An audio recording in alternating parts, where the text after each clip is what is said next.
부모님 수술비 때문에 시작된 형제 간 20억 상속 전쟁, 그날의 이야기를 지금부터 이야기하려고 합니다. 전화벨이 울렸던 그날 오후를 잊을 수가 없어요. 병원에서 걸려온 전화였습니다. 아버지가 쓰러지셨다는 소식이었죠. 급하게 병원으로 달려갔을 때 중환자실 앞에서 어머니가 혼자 앉아 계셨어요. 얼굴이 창백했습니다. 손을 잡았을 때 어머니 손이 너무 차가웠던 게 기억나요. 의사 선생님은 심장 수술이 필요하다고 했습니다. 그것도 빨리 해야 한다고요. 수술비가 얼마냐고 물었을 때 선생님이 말씀하신 금액에 숨이 막혔어요. 2천만 원이 넘는 돈이었습니다. 보험으로 일부는 처리되지만 그래도 500만 원 이상은 우리가 부담해야 한다고 했죠. 그 순간 머릿속이 하얘졌어요. 우리 집 형편을 생각하면 당장 500만 원도 큰 돈이었거든요. 어머니는 아무 말씀도 안 하셨지만 그 표정만으로도 다 알 수 있었습니다. 걱정되고 미안하다는 마음이요. 집으로 돌아와서 오빠한테 전화를 걸었어요. 아버지 수술 이야기를 꺼냈을 때 오빠는 잠시 침묵했습니다. 그러더니 지금 당장은 돈이 없다고 했어요. 사업이 어렵다는 이야기를 길게 늘어놓았죠. 남동생한테도 전화했는데 동생도 비슷한 반응이었습니다. 애들 학원비며 대출 이자며 지출이 많다고 했어요. 이상했어요. 평소 우리 형제는 그렇게 각박하지 않았거든요. 특히 부모님 일이라면 더욱 그랬죠. 그런데 그날따라 두 사람 모두 어딘가 어색하고 냉랭했습니다. 마치 무언가를 숨기고 있는 것 같은 느낌이었어요. 혼자 방에 앉아 생각했어요. 내가 수술비를 마련해야 하나. 예금을 다 털어도 부족할 것 같았습니다. 대출을 받아야 하나. 머리가 복잡했죠. 그런데 그보다 더 신경 쓰이는 건 형제들의 태도였어요. 왜 저렇게 냉담할까? 무슨 일이 있는 걸까? 이 이야기가 궁금하시다면 구독과 좋아요는 큰 힘이 됩니다. 그럼 그날의 기억으로 더 깊이 들어가 볼게요. 며칠 뒤 어머니와 병원 원무과에 갔을 때였어요. 수술비 분납 상담을 하러 간 거였죠. 그런데 담당 직원이 서류를 보더니 이상한 말을 했습니다. 이미 누군가 문의를 했었다고요. 환자 보호자 중 한 분이 며칠 전에 전화로 치료비 내역을 물어봤다는 거예요. 누구냐고 물었더니 남자 목소리였다고 했어요. 이름은 확인 안 했다고 하더라고요. 그 순간 오빠나 동생 중 한 명이었을 거라는 생각이 들었습니다. 그럼 이미 알고 있었다는 건가? 그런데 왜 나한테는 모르는 척 했을까? 집으로 돌아오는 길에 어머니가 조심스럽게 말씀하셨어요. 사실 최근 아버지가 재산 정리를 하고 계셨다고요. 나이도 있고 건강도 안 좋아서 미리미리 준비하려고 했다는 거죠. 부동산이랑 예금 같은 걸 정리하고 계셨대요. 그 말을 듣는 순간 가슴이 철렁했어요. 혹시 오빠랑 동생이 그걸 알고 있었던 걸까? 수술비보다 상속 문제가 먼저 신경 쓰인 걸까? 그런 생각을 하니까 너무 슬펐습니다. 우리 형제가 그럴 리 없다고 믿고 싶었는데 의심이 자꾸만 커졌어요. 집에 도착해서 오빠한테 다시 전화했어요. 병원에서 누가 치료비 문의했냐고 물었죠. 오빠는 잠깐 당황하는 것 같았어요. 그러더니 자기가 그랬다고 인정했습니다. 그냥 확인 차원이었다고 했어요. 왜 나한테 말 안 했냐고 물으니까 괜히 내가 부담 가질까봐 그랬다고 하더라고요. 하지만 그 말투가 진심처럼 들리지 않았어요. 뭔가 숨기고 있다는 느낌이 강했습니다. 동생한테도 전화해서 같은 걸 물었는데 동생은 자기는 모른다고 했어요. 오빠가 알아서 했을 거라고 하더라고요. 두 사람의 반응이 너무 이상했습니다. 그날 밤 잠을 이룰 수가 없었어요. 머릿속이 복잡했죠. 아버지 수술은 당장 해야 하는데 돈 문제는 해결이 안 되고 형제들은 믿을 수가 없고 내가 뭘 잘못한 걸까? 아니면 내가 몰랐던 뭔가가 있는 걸까? 어릴 때부터 우리 셋은 사이가 좋았어요. 오빠는 든든했고 동생은 순했죠. 부모님도 우리를 차별 없이 키우셨어요. 그런데 지금 이 순간 그 모든 게 흔들리는 느낌이었습니다. 가족이라는 게 이렇게 쉽게 무너질 수 있나? 믿음이라는 게 이렇게 빨리 사라질 수 있나? 수술 날짜가 정해졌어요. 2주 뒤였습니다. 그 사이에 수술비를 마련해야 했죠. 결국 제가 예금을 털고 대출을 받기로 했어요. 형제들한테 더 이상 기대할 수 없을 것 같았거든요. 그런데 집을 정리하다가 우연히 서류 봉투를 발견했습니다. 아버지 책상 서랍 안에 있었어요. 궁금해서 열어봤는데 부동산 등기부등본이며 통장 사본이며 여러 서류가 들어 있었죠. 보험 증서도 있었고요. 찬찬히 살펴봤어요. 아버지 명의 부동산이 생각보다 많았습니다. 집 한 채랑 상가 2개, 그리고 땅도 좀 있었어요. 대략 계산해 봤더니 시가로 20억 정도는 될 것 같았죠. 몰랐어요. 부모님이 그렇게 재산을 모으셨는지. 통장 내역도 이상했어요. 최근 몇 달 사이 큰 돈이 몇 번 빠져나갔더라고요. 1,000만 원, 500만 원씩 인출 기록이 있었습니다. 어디에 쓰신 걸까? 혹시 오빠나 동생한테 주신 건 아닐까? 보험 서류를 보다가 더 놀랐어요.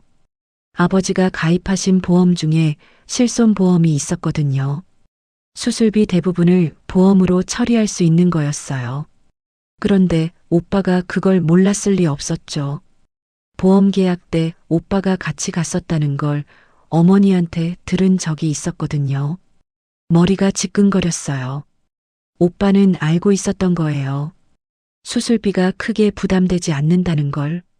그런데 왜 나한테는 말 안 한 걸까? 왜 자기는 돈이 없다고 했을까? 다음 날 오빠 집으로 찾아갔어요. 물어봐야겠다는 생각이 들었죠. 오빠는 깜짝 놀란 표정이었습니다.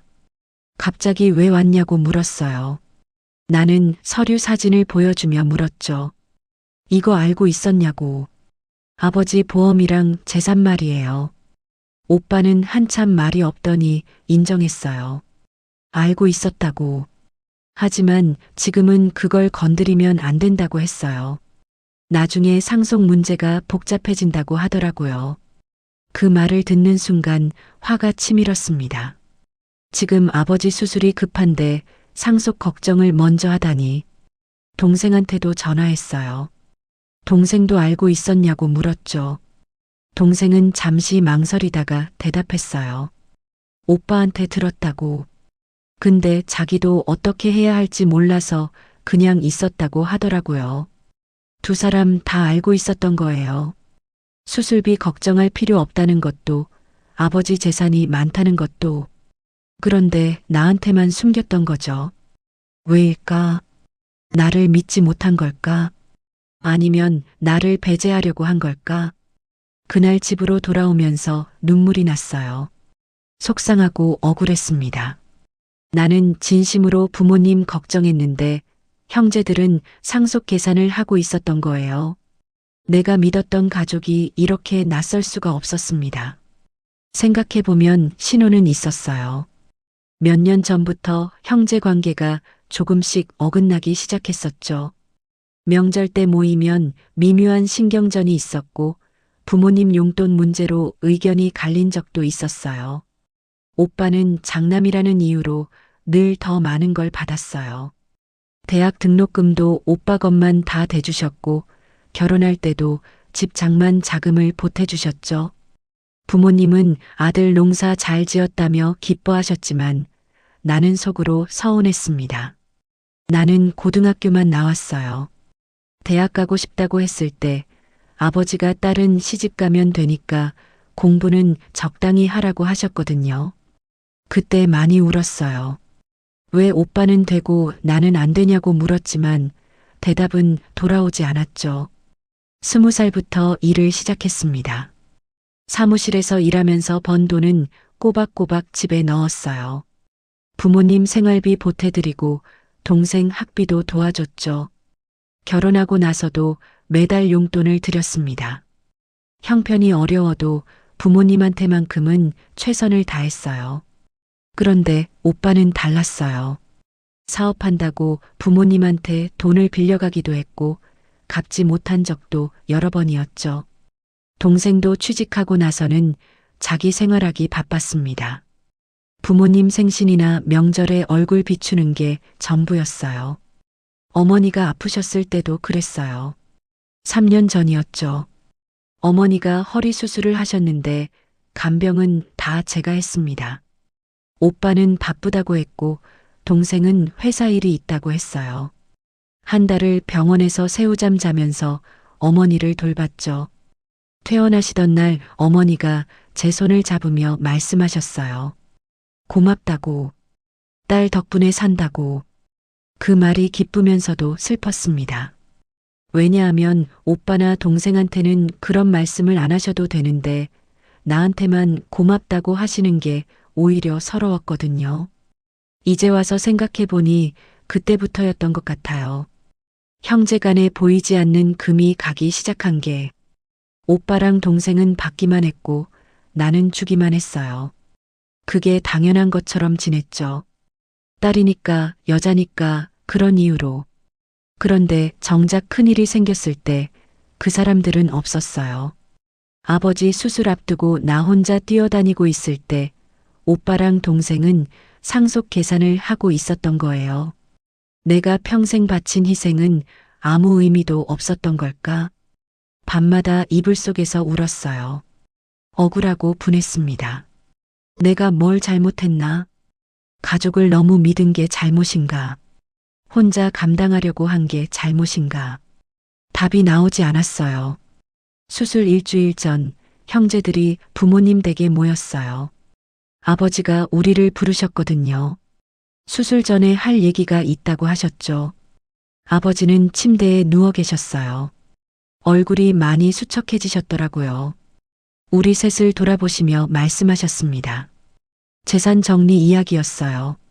이제 정리할 때가 됐다고 수술 후에 공증을 하려고 한다고 하셨죠. 오빠가 먼저 물었어요. 어떻게 나누실 생각이냐고요. 아버지는 잠시 침묵하시더니 말씀하셨습니다. 공평하게 3등분하려고 한다고. 아들, 딸 차별 없이 똑같이 나눠주고 싶다고 하셨어요. 그 순간 오빠 표정이 굳었어요. 동생도 당황한 것 같았죠. 나는 놀라서 아버지를 봤습니다.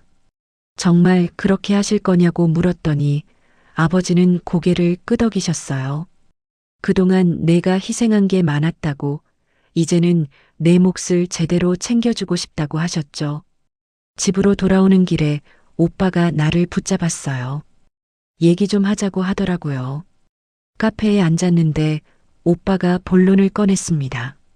아버지 생각을 바꾸게 해달라고요. 상속은 원래 아들이 더 받는 게 맞다고 관습이 그렇다고 했어요. 나는 화가 났죠.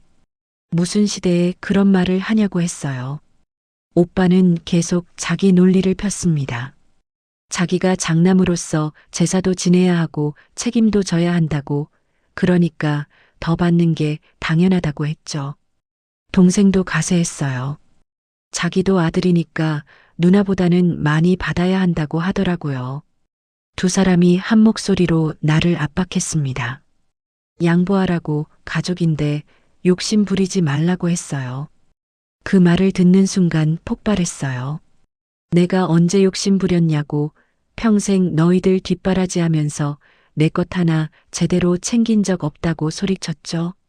고등학교만 나오고 일하면서 번 돈 다 집에 넣었던 거, 어머니 아플 때 혼자 간병했던 거, 명절 때마다 차례 준비 다 했던 거 다 잊었냐고 물었어요.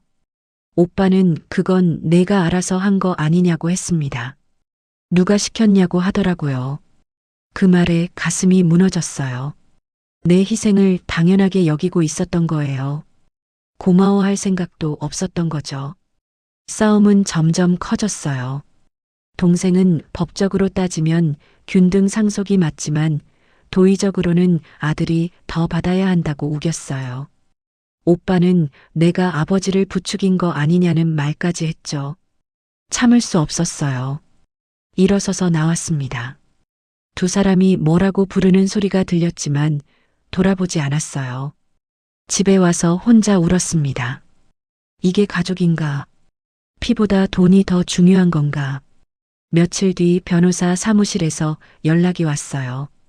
오빠가 상속 관련 상담을 했다고 하더라고요.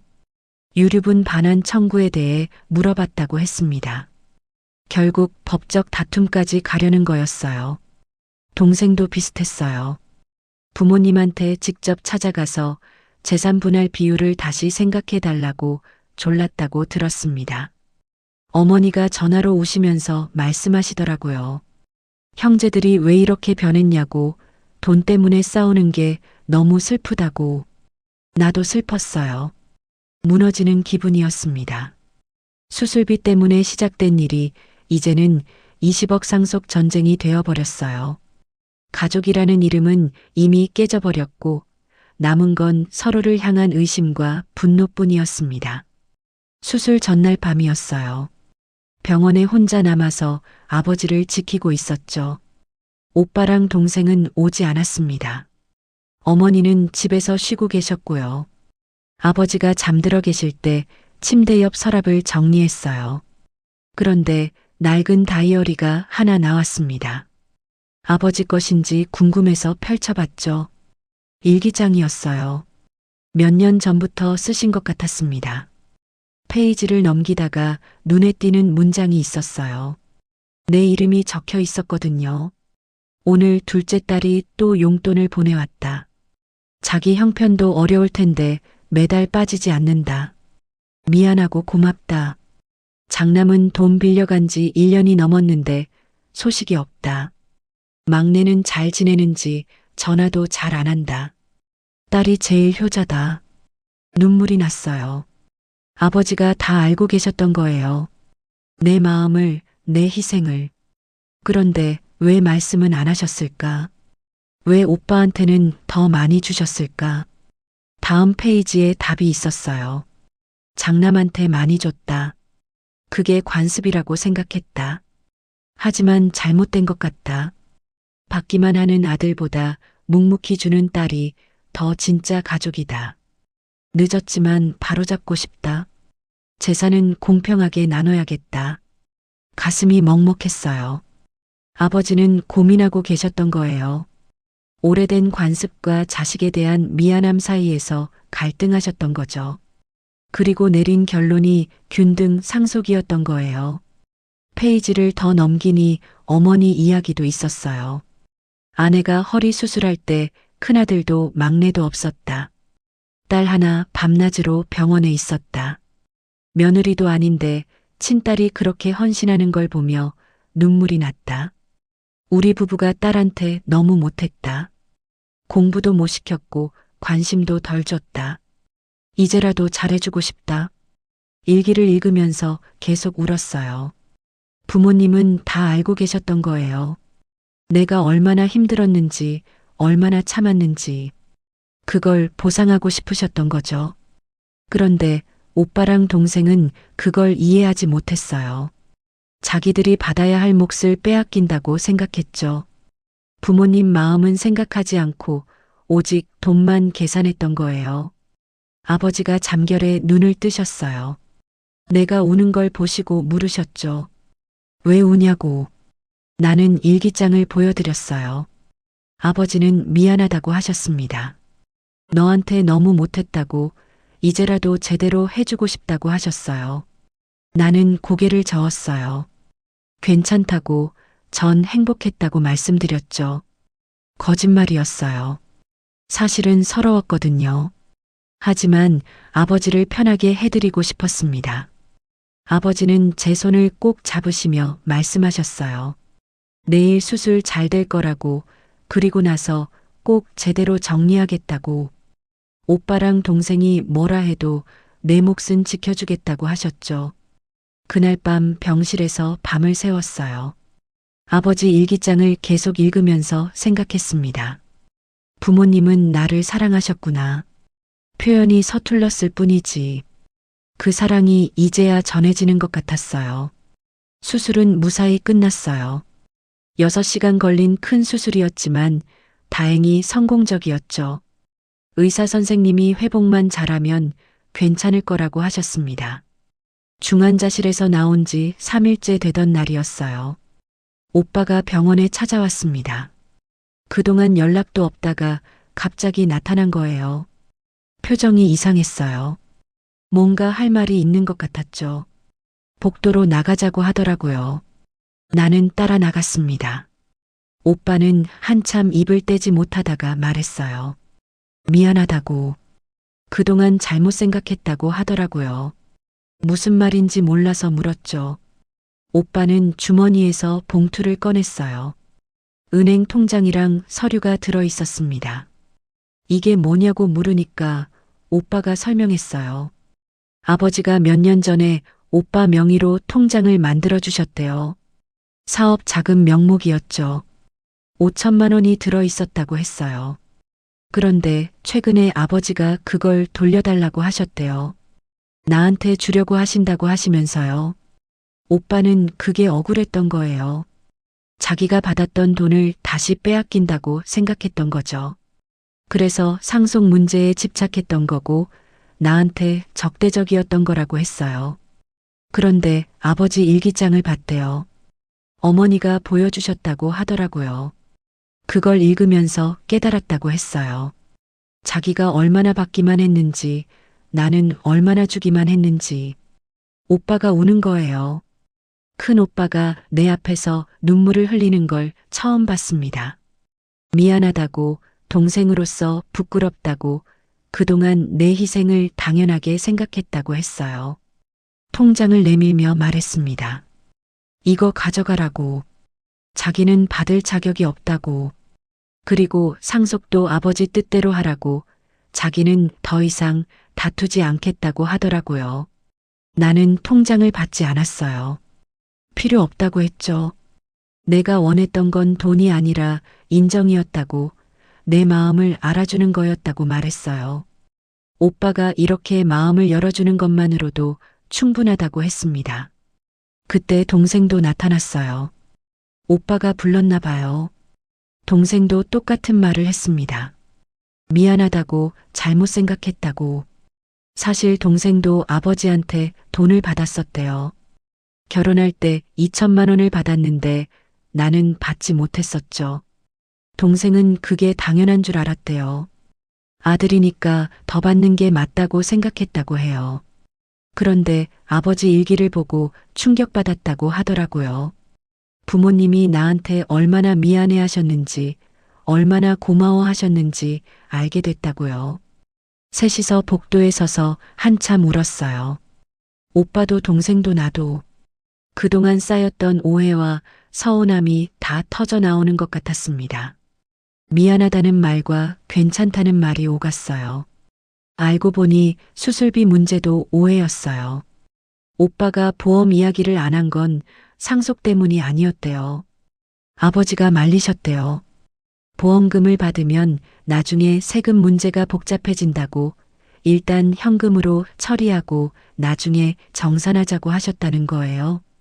오빠는 그 말씀을 따랐던 건데 나한테 제대로 설명을 안 하니까 오해가 생긴 거였죠. 동생도 오빠한테 듣고 그냥 따라갔던 거고요. 악의는 없었대요. 그냥 서툴렀던 거였죠. 모든 게 풀렸어요. 오해도 의심도 분노도. 우리는 그제야 다시 가족이 된 것 같았습니다. 병실로 돌아왔을 때 아버지가 깨어 계셨어요. 우리 셋이 빨갛게 운 눈으로 들어오니까 놀라셨죠. 무슨 일이냐고 물으셨어요. 오빠가 먼저 아버지 손을 잡았어요. 그러면서 말했습니다. 죄송하다고. 그동안 철없이 굴었다고. 이제야 정신 차렸다고. 아버지 뜻대로 하겠다고. 누나한테 사과하겠다고 했어요. 동생도 옆에서 고개를 숙였습니다. 잘못했다고, 부모님 마음 몰라줘서 미안하다고 했죠. 아버지는 우리를 돌아보시며 미소 지으셨어요. 힘들게 웃으시는 게 느껴졌지만 표정은 평온했습니다. 다행이라고, 너희가 화해해서 다행이라고 하셨어요. 어머니가 병실로 들어오셨어요. 우리 셋이 함께 있는 걸 보시고는 눈물을 글썽이셨죠. 무슨 일이냐고 물으시니까 오빠가 설명드렸어요.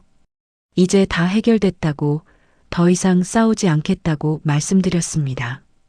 어머니가 우셨어요. 기쁨의 눈물이었습니다. 내 손을 잡으시며 말씀하셨어요. 내가 제일 고생했다고, 미안하다고, 사랑한다고 하셨죠. 그 순간 참았던 게 다 터졌어요. 나도 울기 시작했습니다. 평생 참았던 서러움, 억울함, 외로움이 다 쏟아져 나왔어요. 어머니 품에 안겨 한참을 울었습니다. 오빠랑 동생도 울었어요. 아버지도 눈가를 닦으셨고요. 병실 안이 눈물바다가 됐습니다. 하지만 그 눈물은 슬픈 눈물이 아니었어요. 오히려 후련하고 따뜻한 눈물이었죠. 아버지가 말씀하셨어요. 재산은 원래 계획대로 3등분하겠다고. 하지만 그게 중요한 게 아니라고 하셨어요. 너희가 서로 이해하고 화해하는 게 진짜 유산이라고, 돈보다 더 값진 게 가족의 사랑이라고 하셨습니다. 오빠가 말했어요. 알겠다고, 그동안 욕심 부렸던 거 부끄럽다고, 앞으로는 형제끼리 더 잘 챙기겠다고, 특히 누나한테 더 잘하겠다고 했죠. 동생도 약속했어요. 명절 때 성묘도 같이 가고, 부모님 생신도 같이 챙기고, 서로 어려울 때 돕겠다고 했습니다. 나는 고마웠어요. 인정받는다는 게 이렇게 따뜻한 거구나 느꼈습니다. 물질적인 보상이 아니라 마음으로 이해받는 게 이렇게 소중한 거였어요. 그날 저녁 우리는 병실에서 함께 시간을 보냈어요. 오빠가 죽을 사다 주고, 동생이 과일을 깎고, 나는 아버지 발 마사지를 해드렸죠. 어머니는 우리를 보시며 행복해 하셨어요. 오랜만에 가족 같았어요. 진짜 가족이요. 돈이나 재산이 아니라 서로를 아끼고 걱정하는 진짜 가족 말이에요. 그게 이렇게 어려운 일인지 몰랐습니다. 그리고 이렇게 소중한 건지도요. 아버지는 한 달 뒤 퇴원하셨어요. 회복이 빨랐습니다. 의사 선생님도 놀라셨죠. 마음이 편해서 그런 것 같다고 하셨어요. 가족이 화목하면 병도 낫는다나요. 퇴원하신 다음 주에 우리 가족은 공증 사무실에 갔어요. 약속대로 재산 정리를 하러 간 거였죠. 아버지는 서류에 서명하시면서 다시 한번 말씀하셨어요. 공평하게 나눈다고, 이게 당신 뜻이라고. 오빠랑 동생은 이해 없이 받아들였어요. 아니, 오히려 감사해 했습니다. 부모님이 우리를 이렇게까지 생각해 주신다는 게 고맙다고 했죠. 공증이 끝나고 나오면서 오빠가 말했어요. 사실 돈은 중요하지 않다고. 받든 안 받든 가족이 화목한 게 제일이라고 하더라고요. 동생도 동의했습니다. 나도 그렇게 생각했어요. 20억이든 100억이든 가족을 잃으면 무슨 소용일까? 돈은 쓰면 없어지지만 가족은 평생 함께하는 거잖아요. 그게 진짜 유산이었던 거예요. 그날 이후로 우리 관계가 많이 좋아졌어요. 오빠는 자주 연락했고 동생도 주말마다 부모님 댁에 들렀습니다. 나도 부담 없이 형제들한테 도움을 청할 수 있게 됐죠. 명절 때는 셋이서 역할 분담을 했어요. 제사 준비를 같이 하고 비용도 나눠냈습니다. 예전처럼 나 혼자 다 하지 않아도 됐어요. 오빠랑 동생이 적극적으로 나서주니까 편했죠. 어머니가 좋아하셨어요. 자식들이 화목하니까 더 바랄 게 없다고 하시면서요. 아버지도 건강이 많이 회복되셨습니다. 마음이 편하니까 몸도 따라오는 것 같았어요. 생각해보면 이번 일이 오히려 전화위복이었어요. 만약 아버지가 안 아프셨으면, 수술비 문제가 안 생겼으면 우리는 계속 어긋나 있었을 거예요. 오해와 서운함을 안고 살았겠죠. 하지만 위기가 왔고 우리는 그걸 이겨냈어요. 솔직하게 얘기했고 서로를 이해했습니다. 그 과정에서 진짜 가족의 의미를 배웠어요. 재산은 언젠가 다 쓰고 없어져요. 집도 차도 통장 잔고도 결국은 사라지는 거죠.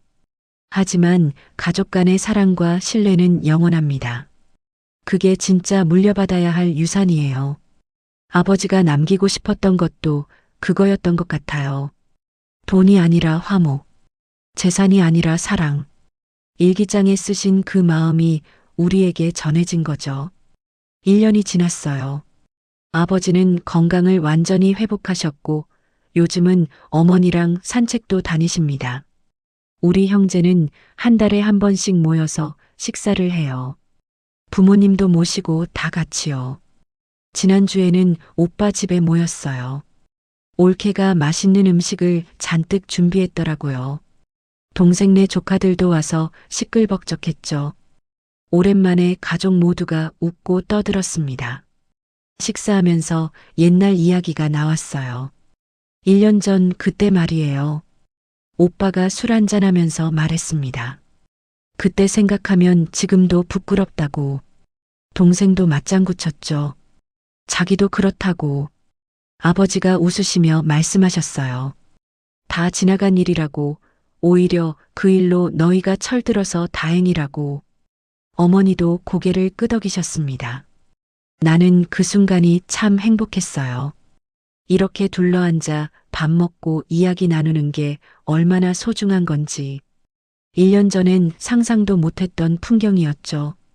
요즘 가끔 생각해요. 만약 그때 화해하지 못했다면 어땠을까? 법정까지 가서 싸웠다면 어떻게 됐을까? 상상만 해도 끔찍합니다. 가족이 남남이 되고 평생 원수처럼 살았겠죠. 하지만 우리는 달랐어요. 아파하고 울고 화내다가 결국 이해했습니다. 서로의 상처를 보듬어주고 용서했어요. 그래서 지금 이렇게 함께할 수 있는 거죠. 수술비 때문에 시작된 20억 상속 전쟁. 그 전쟁의 끝은 승자도 패자도 없었어요. 대신 우리 모두가 얻은 게 있었죠. 진짜 가족의 의미요. 돈은 중요해요. 살아가는데 필요하니까. 하지만 그보다 더 중요한 게 있다는 걸 배웠습니다. 사랑하는 사람들과 함께 웃을 수 있는 것. 서로를 믿고 의지할 수 있는 것. 그게 진짜 부자인 거더라고요. 지금도 아버지 일기장을 가끔 꺼내봐요. 그때 그 글들을 읽으면서 다짐합니다. 나도 내 아이들한테 물질이 아닌 사랑을 물려주겠다고. 재산이 아닌 화목을 유산으로 남기겠다고요. 형제들도 마찬가지예요. 오빠는 아들한테 말한대요. 내 동생들 잘 챙기라고. 형제가 제일 소중하다고. 동생도 딸들한테 가르친답니다. 가족끼리 서로 사랑하고 도와야 한다고요. 우리가 겪은 일이 교훈이 된 거예요. 다음 세대에게는 우리 같은 아픔을 물려주지 않으려고 노력하는 거죠. 지난 1년은 제 인생에서 가장 힘들면서도 가장 의미 있는 시간이었어요. 가족을 잃을 뻔하다가 다시 찾았고 미워하다가 다시 사랑하게 됐으니까요. 지금은 알아요. 진짜 유산은 통장 잔고가 아니라는 걸, 등기부등본에 적힌 숫자가 아니라는 걸, 서로를 향한 진심, 그게 가장 값진 유산이라는 걸요. 기억의 끝자락 이야기가 마음에 닿았다면 구독과 좋아요 부탁드립니다. 다음엔 또 다른 이야기로 찾아뵙겠습니다.